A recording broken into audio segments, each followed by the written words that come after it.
Isaías 43, versículos 1 en adelante. Amén. ¿Qué dice la palabra de Dios? Dice: ahora así dice Jehová, creador tuyo, oh Jacob, y formador tuyo, oh Israel. No temas, porque yo te redimí, te puse nombre, mío eres tú. Cuando pases por las aguas, yo estaré contigo, y si por los ríos no te anegarán. Cuando pases por el fuego, no te quemarás, ni la llama arderá en ti, porque yo, Jehová, Dios tuyo, el Santo de Israel, soy tu Salvador. A Egipto he dado por tu rescate, a Etiopía y a Seba por ti, porque a mis ojos fuiste de gran estima, fuiste honorable y yo te amé. Daré pues hombres por ti y naciones por tu vida. No temas, porque yo estoy contigo. Dice el Señor: no temas, porque yo estoy contigo. Del oriente traeré tu generación y del occidente te recogeré. Diré al norte, da acá, y al sur, no detengas. Trae de lejos a mis hijos y a mis hijas, de los confines de la tierra, todos los llamados a mi nombre, para la gloria mía, los he creado, los formé y los hice. Amén. Gloria a Dios. Gloria a Dios. ¿Cuántos toman esta palabra? Gloria a Dios. Bueno, aunque es una palabra que originalmente fue escrita para los israelitas, ¿verdad? Es una palabra que fue específica para los israelitas. No, sin embargo, no significa que esa palabra no sea para nosotros también. Amén. En la Biblia vamos a encontrar que hay palabras que fueron dichas específicamente para el pueblo de Israel, pero los principios también aplican para la iglesia, que también es el pueblo de Dios. Amén, gloria al Señor. Yo quiero hablar acerca de un tema que le pongo por título: cuando Dios protege en las tormentas. Amén, protección en la tormenta. Bueno, yo creo que hay algo interesante que vas a encontrar en la Biblia. La Biblia, a lo largo, desde Génesis hasta el libro de Apocalipsis, vas a encontrar un principio.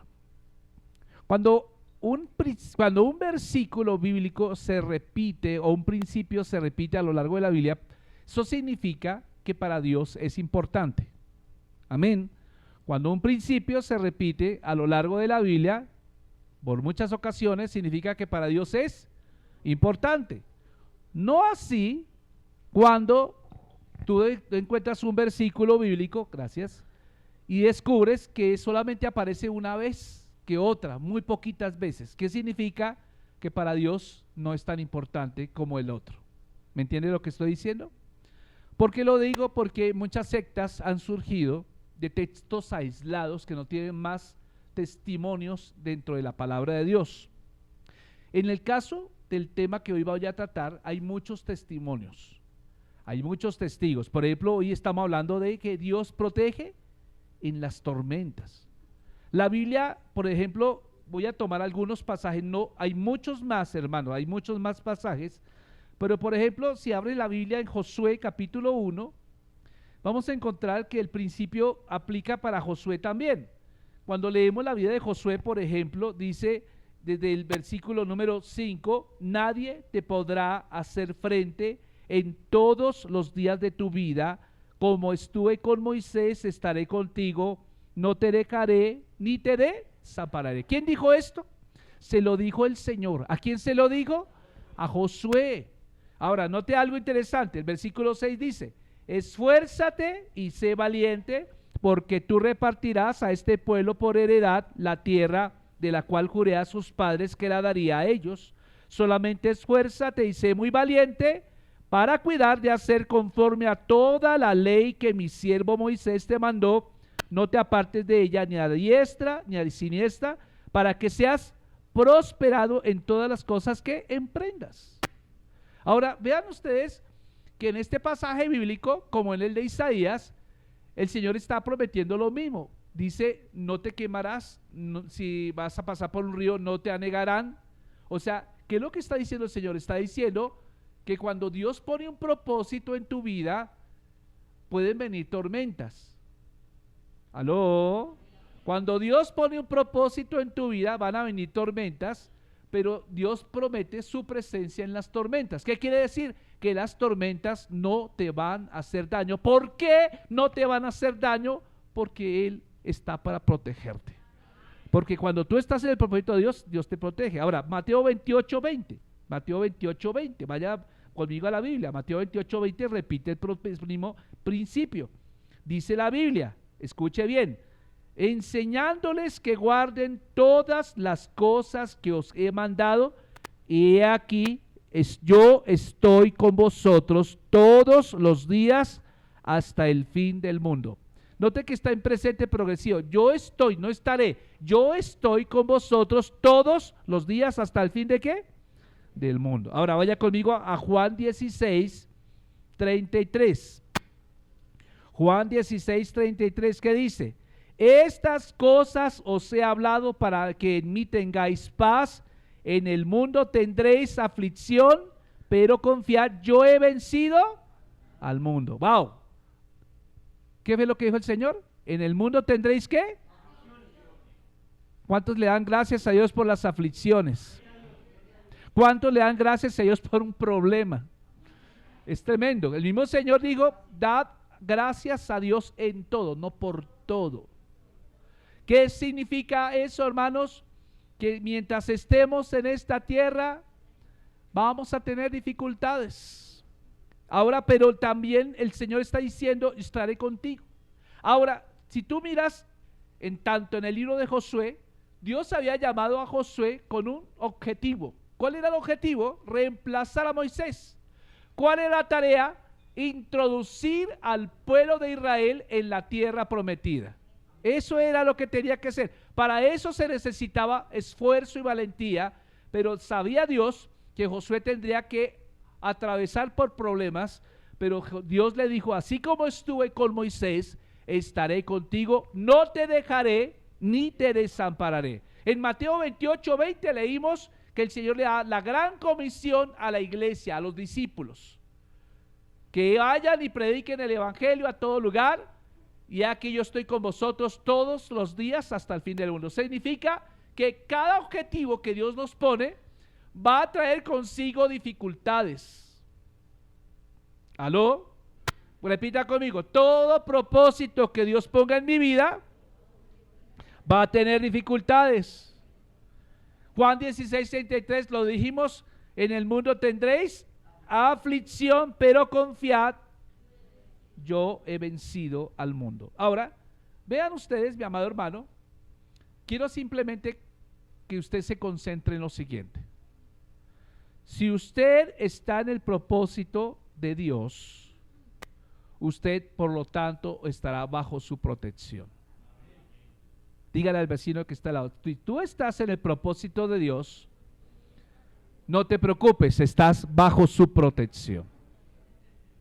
Y eso es tan cierto como lo contrario, hermano. Si tú no estás en el propósito de Dios, tú estás fuera de su protección. Porque tanto como aplica para una cosa, es decir, en el caso de Josué, usted va a darse cuenta que Josué tuvo que conquistar la tierra prometida y luego repartirla. En el caso de la iglesia primitiva, ellos fueron empoderados para llevar el mensaje del evangelio a todas las naciones, pero fueron perseguidos cruelmente por los mismos religiosos de la época y por el imperio.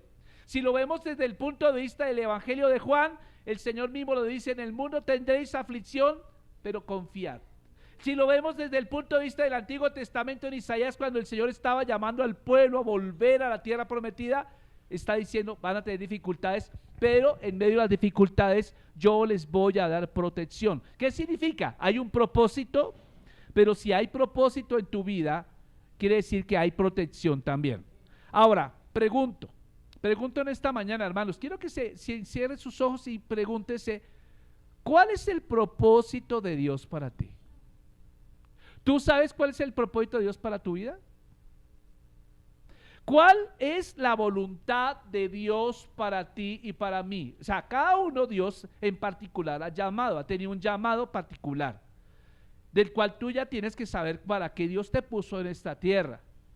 Dios te puso, número uno, para que sea su imagen, tiene la identidad de Él. Pero segundo, Dios te ha dado habilidades, te ha dado dones, pero no para que tú los guardes, sino para que los pongas en función de otros. ¿Dónde vas a lograr hacer eso? En la iglesia local. Amén. Entonces, vean ustedes, hermanos, que Jesús, cuando vemos el ejemplo de Jesús, vamos a encontrar que Jesús no temió la cruz. Él no le tuvo miedo a la cruz. ¿Por qué no le tuvo miedo a la cruz?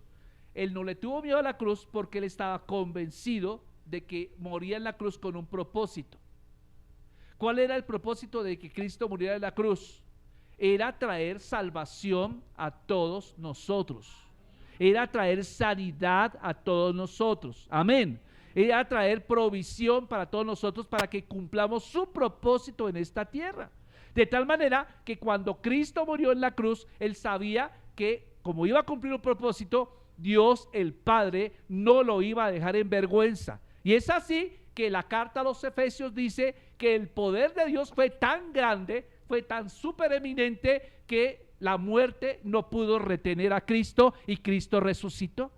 Y ahora se presenta a 500 de los hombres de aquel tiempo y luego es glorificado y está sentado a la diestra del Padre. Entonces esto me da a entender, hermano, que el Padre nunca desamparó al Hijo.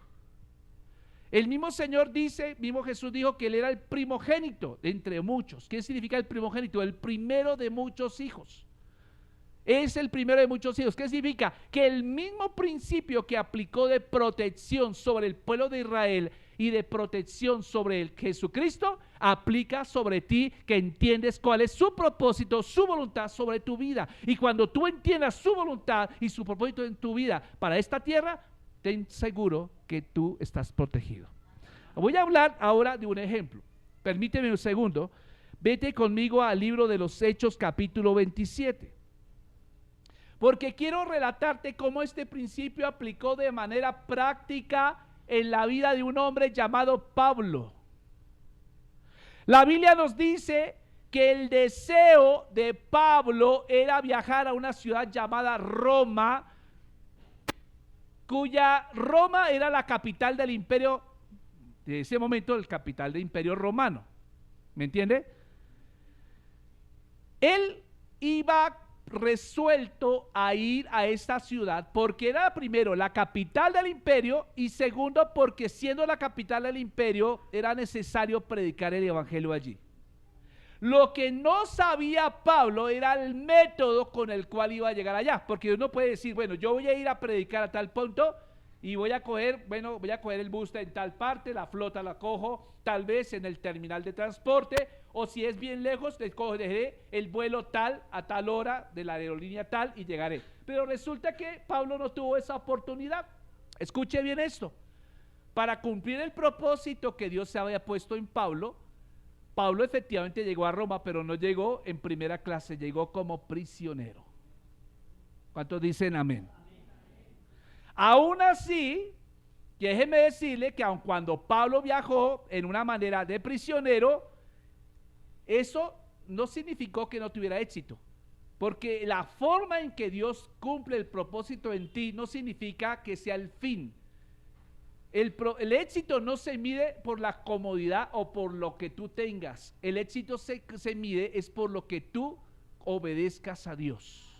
La prosperidad no es la prosperidad monetaria como muchas veces se predica, que la gente cree que es próspera porque tiene plata. Mira, yo te digo una cosa, yo conozco mucha gente con plata que es arruinada espiritualmente y conozco gente que no tiene plata que son prósperos. La prosperidad no depende del dinero, la prosperidad depende de cuánto tú entiendas el plan de Dios para tu vida. Entonces, cuando tú lo entiendes, entonces vas a ser próspero. Entonces, Pablo podemos decir que aunque viajó como prisionero, él fue próspero. Amén. Entonces, ¿por qué lo vemos?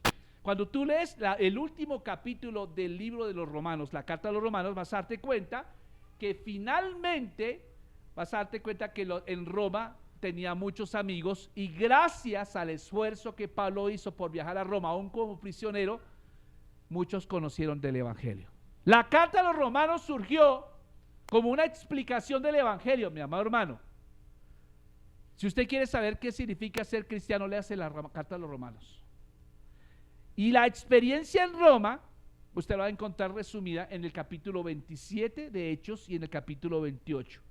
Vea qué tremendo. Vaya conmigo a esos libros, por favor, Hechos 27, y vamos a leer una porción de esta palabra para que usted entienda, hermano, que Dios tiene un propósito para usted también. 28, 30 y 31 que dice: Pablo permaneció 2 años enteros en una casa alquilada y recibía a todos los que a él venían, predicando el reino de Dios y enseñando acerca del Señor Jesucristo abiertamente y sin impedimento. Pero yo quiero decirle que nuestro texto nos cuenta la historia de la protección de Dios para con Pablo durante el viaje. Vamos a mirar cómo fue ese viaje allá. Y usted me va a decir al final de esta predicación si a usted le gustaría ser como Pablo allá en ese viaje. Pero vean ustedes, vamos al capítulo 27 del libro de los Hechos desde el 14. Hechos 27, 14. Dice la palabra de Dios: pero no mucho después dio contra la nave un viento huracanado llamado Euclidón. Y siendo arrebatada la nave y no pudiendo poner proa al viento, nos abandonamos a él y nos dejamos llevar. Y habiendo corrido a sotavento de una pequeña isla llamada Clauda, con dificultad pudimos recoger el esquife. Y una vez subido a bordo, usaron de refuerzos para ceñir la nave, y teniendo temor de dar contra la Sirte, arriaron las velas y quedaron a la deriva, pero siendo combatidos por una furiosa tempestad. ¿Cómo es que estaban siendo? Furiosa tempestad. Al siguiente día empezaron a lijar, y al tercer día con nuestras propias manos arrojamos los aparejos de la nave, y no apareciendo ni sol ni estrellas por muchos días, y acosados por una tempestad no pequeña, ya habíamos perdido toda esperanza de salvarnos. Entonces Pablo, como hacía ya mucho tiempo, como hacía mucho que no comíamos, puesto en pie en medio de ellos, dijo: habría sido, por cierto, conveniente, oh varones, haberme oído y no zarpar de Creta tan solo para recibir este perjuicio y pérdida. Pero ahora os exhorto a tener buen ánimo, pues no habrá ninguna pérdida de vida entre vosotros, sino solamente de la nave. Porque esta noche ha estado conmigo el ángel de Dios, de quien soy, a quien yo sirvo. Y diciendo Pablo: no temas, es necesario que comparezcas ante César. He aquí Dios te ha concedido todos los que navegan contigo. Por tanto, varones, tener buen ánimo, porque yo confío en Dios que será así como me ha dicho. Con todo, es necesario que demos en alguna isla, ¿cierto? Venida la 14ª noche, y siendo llevados a través del mar Adriático, a la medianoche los marineros sospecharon que estaban cerca de la tierra. Y echando la sonda hallaron 20 brazas, y pasando un poco más adelante volvieron a echar la sonda y hallaron 15 brazas. Y temiendo dar en escollos, echaron 4 anclas por la popa, ¿cierto? Y ansiaban que se hiciese de día. Entonces los marineros procuraron huir de la nave, y echando el esquife al mar, aparentaban como que querían largar las anclas de proa. Pero Pablo dijo al centurión y a los soldados: si estos no permanecen en la nave, vosotros no podéis salvaros. Entonces los soldados cortaron las amarras del esquife y lo dejaron perderse. Cuando comenzó a amanecer, Pablo exhortaba a todos que comieran, diciendo: este es el 14º día que veláis y permanecéis en ayunas sin comer nada. Por tanto ruego que comáis por vuestra salud, pues ni aun un cabello de la cabeza de ninguno de vosotros perecerá. Y habiendo dicho eso, tomó el pan y dio gracias a Dios en presencia de todos, y partiéndolo comenzó a comer. Entonces todos, teniendo ya mejor ánimo, comieron también. Éramos todas las personas de la nave 276, y ya satisfechos aligeraron la nave echando el trigo al mar. Cuando se hizo de día, no reconocían la tierra, pero veían una ensenada que tenía playa, en la cual acordaron parar, si pudiesen, la nave. Cortando pues las anclas, las dejaron en el mar, largando también las amarras del timón, e izada al viento la vela de proa, enfilaron hacia la playa, pero dieron en un lugar de 2 aguas, hicieron encallar la nave, y la proa hincada quedó inmóvil, y la popa se abría como con la violencia del mar. Entonces los soldados acordaron matar a los presos para que ninguno se fugase nadando, pero el centurión, queriendo salvar a Pablo, les impidió este intento y mandó que los que pudiesen nadar se echasen los primeros y saliesen a tierra, y los demás parten en tablas y parten en cosas de la nave, y así aconteció que todos se salvaron, salieron a tierra. Bueno, usted mira, pastor, uy, qué lectura tan larga. Es que la Biblia tiene vida. Acabamos de mirar que Dios salvó a Josué de muchos problemas, a la iglesia primitiva, a los mismos discípulos, aún al pueblo de Israel, pero acá vemos un caso específico y es de Pablo. Y es que, mira, hermano querido, tenemos que hasta acostumbrarnos a vivir en tormentas. Acostúmbrese, hermano, dejemos de pensar que estamos aquí en la iglesia para que Dios no nos mande tormentas. Hermano, Dios no le manda tormentas a nadie, Dios es un Dios bueno, pero el mundo está bajo tormenta. Y si alguien me dijera a mí, pastor, ore para que se me quiten las tormentas de la vida, lo que usted está pidiendo es una oración para que usted se muera ya, porque el único lugar donde usted no va a experimentar tormentas es el del cielo. Pero mientras usted y yo estemos en esta tierra, vamos a experimentar tormentas en la vida. Pero qué tremendo, porque es que el Señor está diciendo, yo te quiero proteger. Y fíjense que hubo un tormentoso viaje de Pablo, ¿cierto? Desde allá de los buenos puertos hasta la isla de Malta. Pero note algo, que esto demuestra la protección de Dios aún en las tormentas naturales que experimentamos a diario. Por ejemplo, vemos acá en el versículo 14 que Lucas menciona una tormenta que se llama Euroclidón, una tormenta tremenda, ¿cierto? Ahora, note algo, que hombres expertos en marina, gente que está acostumbrada a este tipo de tormentas, vio las cosas de un color negro, la vio muy fea, ¿cierto? Y la tripulación hizo todo lo posible por mantener a flote la nave, así como lo leímos en los versículos 16 al 20, hicieron todo lo posible. Entonces fíjense, ¿qué hicieron? Hubo pérdida económica, porque trataron de aligerar la nave. Por ejemplo, para evitar que un barco se hunda, usted le pregunta, pues lo que usted tiene es que quitarle la carga, para que trate de flotar más, entonces botan la carga al mar, o sea, hay una pérdida aparentemente, ¿qué? Económica. Entonces usted tal vez está pasando por una tormenta, yo estoy pasando por una tormenta. Lo que Dios quiere es ver que efectivamente usted tiene que aprender a desprenderse de cosas que lo pueden estar hundiendo en esa tormenta, pero que no es la voluntad de Dios que usted se hunda en la tormenta, porque usted y yo tenemos que tener la seguridad de que Dios nos guarda en esa tormenta. O si no, lea Isaías capítulo 43 versículo 2. El Señor lo está diciendo allá. Entonces vean el aligeramiento de la nave. Incluso vemos que los prisioneros empezaron digámoslo de esta manera, a colaborar para sobrevivir. Pero aquí en medio de una tormenta encontramos un cristiano, y yo me imagino que donde Dios nos pone somos como un Pablo. Un barco puede llamarse una empresa X, ¿sí? La empresa que Dios lo puso a usted, el lugar donde Dios lo puso a trabajar. Un barco puede ser su familia, un barco puede ser su parentela, un barco puede ser el lugar de estudio donde usted lo puso, y usted viene a ser como el Pablo para ese barco. Ese barco puede estar pasando por tormenta, puede estar pasando por una adversidad, pero ahí en ese barco se necesita una persona que tenga fe. Y este hombre, a pesar de que experimentó el dolor, la fatiga, la prueba, tal cual como los demás que no tenían a Cristo en el corazón, este hombre tenía la luz del evangelio, y este hombre siempre mantuvo profetizando a los otros que todo iba a salir bien. Ahora, es tanta la intimidad de Pablo con Dios que aún en medio de la tormenta un ángel se le aparece y le dice: no te preocupes, Pablo, no va a haber pérdida de ninguna persona, va a haber pérdida económica, pero Dios te está llevando para cumplir tu propósito.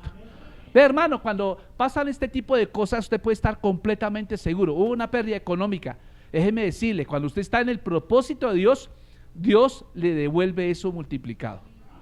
No lo vea como una pérdida, No lo vea como una pérdida. Hay gente que se le cuesta trabajo salir de cosas, y por no salir de esas cosas que lo están atando, es que no puede llegar al propósito de Dios. Hay cosas que nos pueden estar amarrando. Entonces Pablo, vean ustedes que muestra interés por los demás durante la tormenta. De hecho, era el único que tenía una palabra de Dios.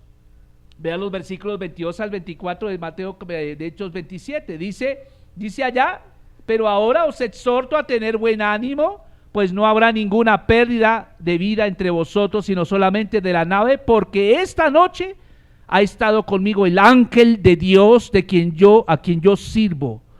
Diciendo Pablo: no temas, es necesario que comparezcáis ante ¿quién? Ante el César. O sea, por causa de Pablo, gracias a Dios por ese hombre de Dios, no hubo muertes. Por causa de que usted es un cristiano y usted está en el propósito de Dios, donde usted trabaja, esa empresa es bendecida. Por causa de que usted está buscando de Dios día y noche, en su familia, así no vengan a la iglesia, son bendecidos. Pero la pregunta es, bueno, ya que somos bendecidos, entonces chicos, como yo soy el único que estoy yendo a la iglesia, no es necesario que ustedes vengan.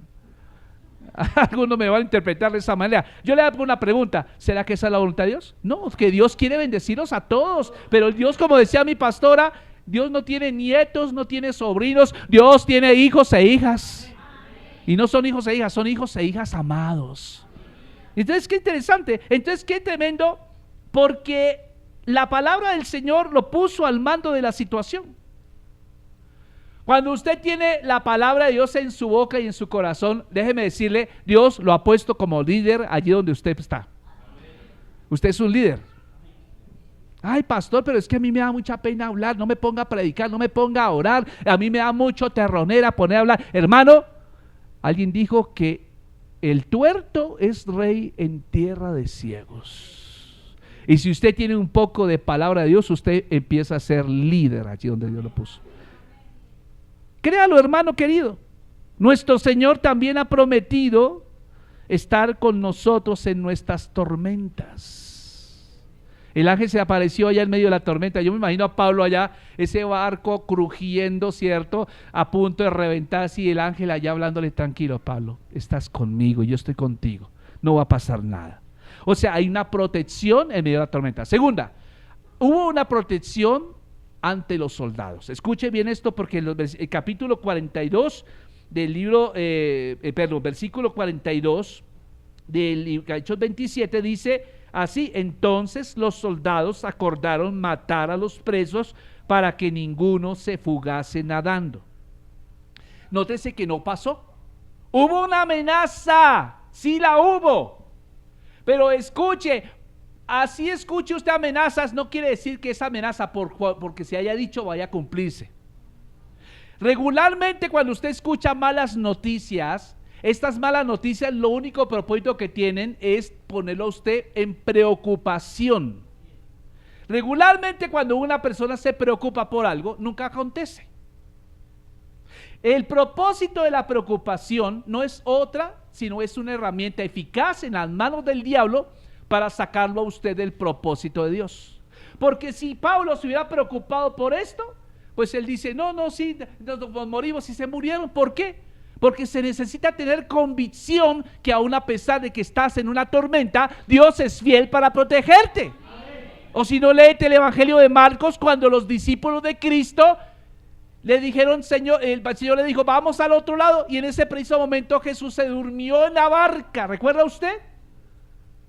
Y se desata severa tormenta en el mar de Galilea, a punto de que la barca se estaba anegando, y entonces todos preocupados van y despiertan: Señor, estamos hundiéndonos. Y entonces Jesús se pone piedro porque lo despiertan y calma la tormenta, le dice: calla y enmudece. Y en ese preciso momento se voltea hacia sus discípulos y dice: ¿qué pasó con vuestra fe? Si yo les dije que íbamos al otro lado, es porque así va a ser. Porque Jesús dijo, yo no vine a hacer mi voluntad, sino vine a hacer la voluntad del que me envió, y lo que yo hago es la voluntad del que me envió. Y si mi Padre me dijo, vas a ir al otro lado, vas a llegar a puerto seguro, es porque así es. No importa que se desate la tormenta que se llame Euroclidón o la que sea, vas a llegar al otro lado. Yo te voy a decir acá, la misma palabra es para ti. ¿Estás pasando por tormentas? Tal vez sí, estás bien. No son fáciles las tormentas, necesitas apegarte al Señor. Entonces su propósito en este momento, el momento de crisis, vean que la gente saca decisiones locas. Y muchas de las decisiones locas, vean, lo que traen es pérdida. Aquí, en el momento, se decide que van a matar a los prisioneros. Y fíjense que a través de la historia, los cristianos han sufrido mucho a través de los tiempos, ¿cierto? Persecuciones de la iglesia primitiva por parte de Roma, persecuciones, por ejemplo, en el siglo pasado, bajo el mando de Adolfo Hitler, ¿cierto? De líderes del comunismo como en Rusia, en China, por allá en los países musulmanes. ¿Cuántas personas no están siendo perseguidas por causa de la fe? Hermanos queridos, eso es normal. En realidad, quiero decirles, todos los que estaban en ese barco, en realidad fueron salvados gracias a que Pablo abrió la boca y dijo, no tengan miedo, tengan más bien ánimo. O sea, todos creyeron en la palabra que dijo este cristiano. Amén, amén, gloria a Dios. Por eso, mi amado hermano, Dios a menudo ha librado y ha bendecido a muchos a causa de alguien que ora. Por ejemplo, yo doy gracias a Dios por aquellas abuelitas que oran por uno. ¿Usted cree que las abuelitas no tienen poder? Tienen poder en esas rodillas, impresionante.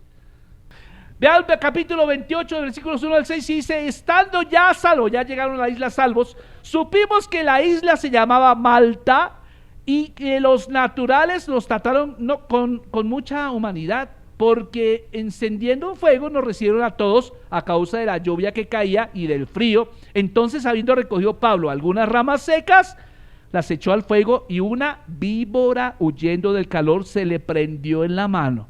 Cuando los naturales vieron que la víbora colgando de su mano, decían, uy, unos a otros decían, ciertamente este es un homicida, quien ha escapado del mar de la justicia no lo va a dejar vivir. Se salvó el mar, pero acá le llegó la serpiente. Pero él, sacudiendo la víbora en el fuego, ningún daño padeció. Ellos estaban esperando que se inflamara, se hinchase, cayera muerto de repente, mas habiendo esperado mucho y viendo que ningún mal le venía, cambiaron de parecer y dijeron, este es un Dios. Wow, lo mordió la serpiente, pero la serpiente no le hizo mal. La gente dijo, este tiene algo. Se salvó de la tormenta, pero no se salvó de la serpiente. Yo supe una vez, no sé cuántos, una vez supe una historia de un conductor de tractomula que venía de Cartagena hasta Bogotá. Y cuentan que el hombre se perdió los frenos. En una bajada de esas perdió los frenos y el camión se fue a un acantilado con él. Cuando el camión iba rodando, la misma fuerza centrífuga los expulsó y quedó colgando de una piedra, y allá las piernitas colgándole en el abismo, y el camión siguió de largo allá, ¡puf! Llegaron y lo rescataron. Salió ileso. Pero llegó y contó la historia que llegó ese día a la casa, contó la historia, y al otro día se levantó a bañarse, pisó el jabón, se cayó y se golpeó la cabeza contra el sanitario y ahí quedó. Usted dirá, qué historia tan tonta la que acaba de contar el pastor, ¿no? Lo que le estoy tratando de ilustrar es que cuando usted tiene propósito, ni el jabón lo va a matar. ¿De cuántas se ha salvado usted? Usted ni siquiera se ha dado cuenta de cuántas veces se ha salvado. Ustedes no son conscientes de eso, hermano. Permítame decirle, ustedes llegan acá, llegan así, hola hermano, Dios la bendiga, hermana Marisa, Dios lo bendiga, el de Orlando, ay, esto y lo otro, y se sientan. Pero usted no supo que en el camino usted lo querían atracar. Usted no se dio cuenta que una moto estuvo a punto de levantarlo, pero usted no lo levantó. Usted no se dio cuenta que trataron de robarlo, pero no lo robaron. ¿Sabe por qué? Porque Dios tiene un propósito para usted. Tiene un propósito. Amén. La serpiente no le pudo hacer daño a Pablo. Y esto está demostrando la protección de Dios en tormentas sobrenaturales. La serpiente es un símbolo del mal, ¿cuántos lo saben? ¿Sí? Esta salió huyendo del fuego, se le prende a Pablo. La reacción de los nativos: primero pensaron que moriría, luego empezaron a orar como si él fuera un dios. Y escuche bien esto, como creyentes tenemos la garantía de la protección de Dios contra la serpiente. Las serpientes, el tentador no nos va a poder tocar, a menos que usted se lo permita. O sea, ¿por qué hay cristianos que son tocados por el diablo? Le voy a explicar. Cristianos tocados por el diablo es porque cristianos salieron del propósito de Dios, se metieron en el terreno del diablo y le permitieron al diablo tocarlos. Pero mientras usted esté en el propósito de Dios, el diablo no lo va a poder ¿qué?